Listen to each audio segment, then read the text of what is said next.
Hello. Have very nice day. आज बहुत दिनों के बाद मुझे याद आई वो बात जो हमारे देश के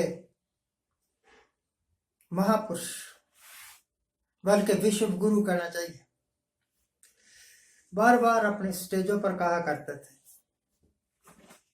आज फिर याद आ गई मुझे कि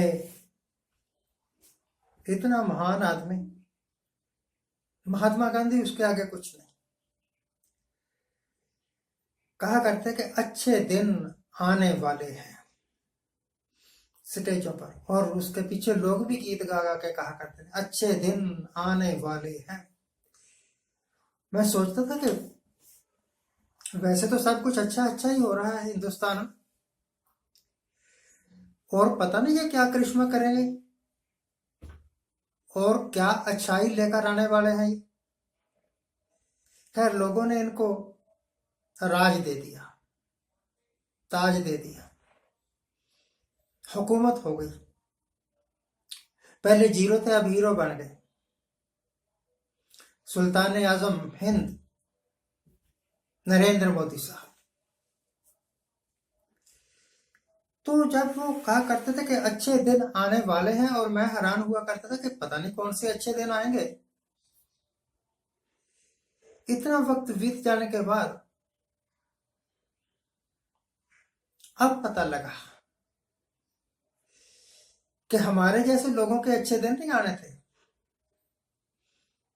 हमें तो इन्होंने महंगाई की चक्की में पीस कर रख दिया। उनके अच्छे दिन नहीं आने वाले थे जो हवाई चप्पल पहन के घूमते हैं, जिनको सपना दिखाया करते थे कि अब आप हवाई जहाजों में घूमोगे, और हालात ये कर दी कि ट्रेन की टिकट लेने के लिए भी उनको 20 बार सोचना पड़ता है। अच्छे दिन आने वाले हैं, नहीं आए, बुरे दिन नहीं आए। अब मुझे याद आ रहा है कि 2014 से पहले के जो दिन थे उनको हम गालियां निकाला करते थे। इन अच्छे दिनों की बदौलत वो दिन ज्यादा अच्छे थे। ना इतनी महंगाई थी, ना इतने दंगा फसाद थे, और ना ही पॉलिटिक्स का स्तर इतना गिर गया। इतना पहले नहीं कभी गिरा था, पहले कभी नहीं गिरा था। अब तो बड़े बड़े लीडर्स, नेता लोग आपस में ऐसी भाषा प्रयोग करते हैं कि गालियों ने क्या नुकसान करना है, इनकी भाषा ज्यादा नुकसान कर देती है। हालांकि गालियां नहीं होती, परंतु जोक्स भी वो बोलते हैं, चाहे वो नरेंद्र मोदी साहब बोले, चाहे कोई दूसरा बोले। उसका प्रभाव गालियों से बदतर होता है, बुरे से बुरा। बदतर का मतलब बुरे से बुरा, बदतर। पेट्रोल, डीजल, एलपीजी गैस आम लोगों के प्रयोग की चीज है, आम लोग प्रयोग करते हैं। इनकी महंगाई कर दी।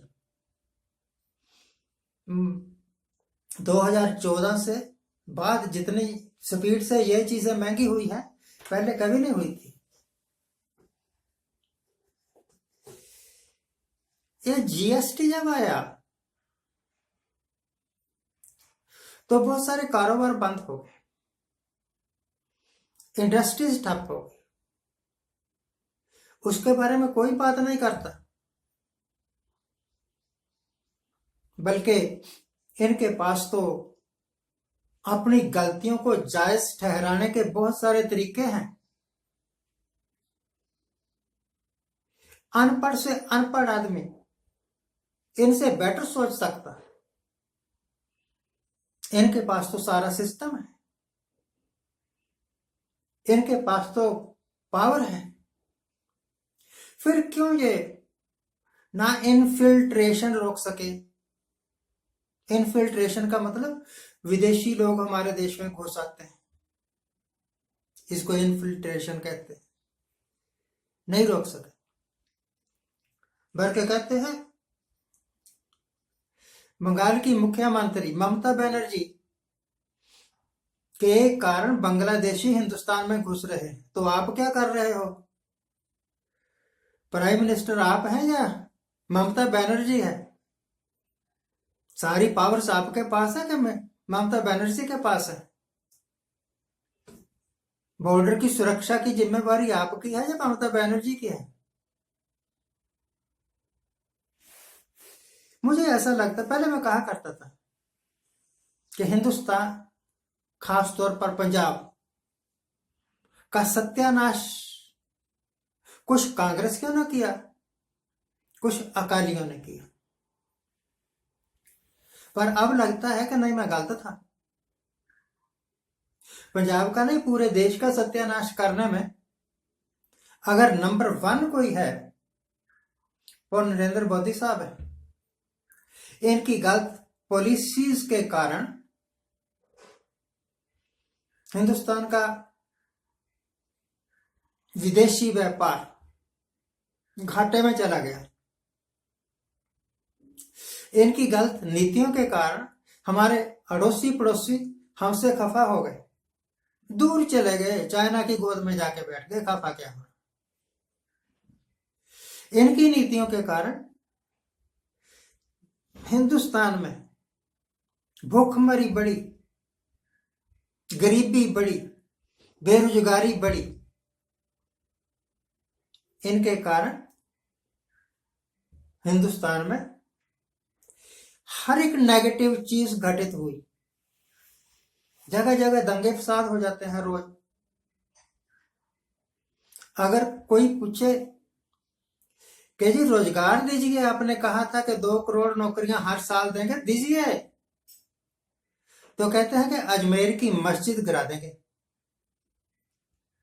सर्वे कर रहा है, गिरा देंगे, जैसे बाबरी मस्जिद गिराई थी, या संभल की मस्जिद गिरा देंगे। सर्वे कर रहे हैं, कुछ दिनों बाद मस्जिद क्या ही समझ लो, बुलडोजर चला देंगे।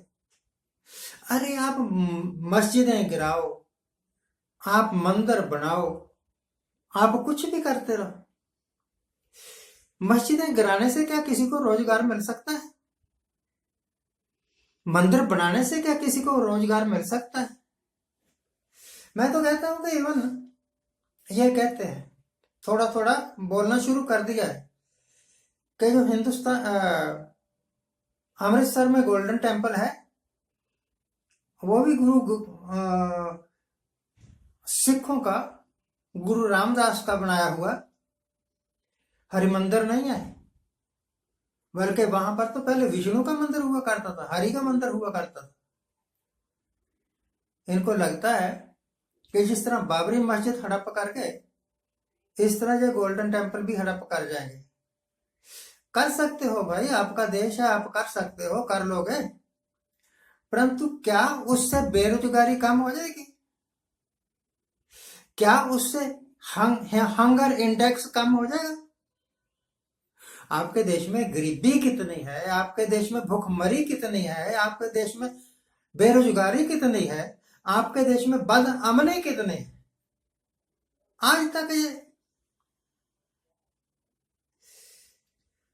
आज तक ये जवाब नहीं दे सके कि मिजोरम में औरतों को नंगी करके क्यों घुमाया गया था। मिजोरम के मणिपुर में कंफ्यूज हो जाता हूं, उसमें घुमाया गया, आज तक नहीं ये बता सके क्यों घुमाया गया था। तेरा राज किस काम का, अगर लोगों की औरतों की इज्जत ही सुरक्षित नहीं है तो? आपको तो झोला उठा के अब तक भाग जाना चाहिए था। हेरा फेरियां करके पता नहीं क्या क्या मैनिपुलेशन करते इलेक्शन जीत लेना, क्या यही है अच्छे दिन? क्या लोगों के प्रति, जनता के प्रति आपकी कोई जिम्मेदारी नहीं है? अगर यही आपका राज है तो माफ करना, हमें यह राज नहीं चाहिए। Thank you very much for watching, keep watching. Please subscribe my channel. Thank you.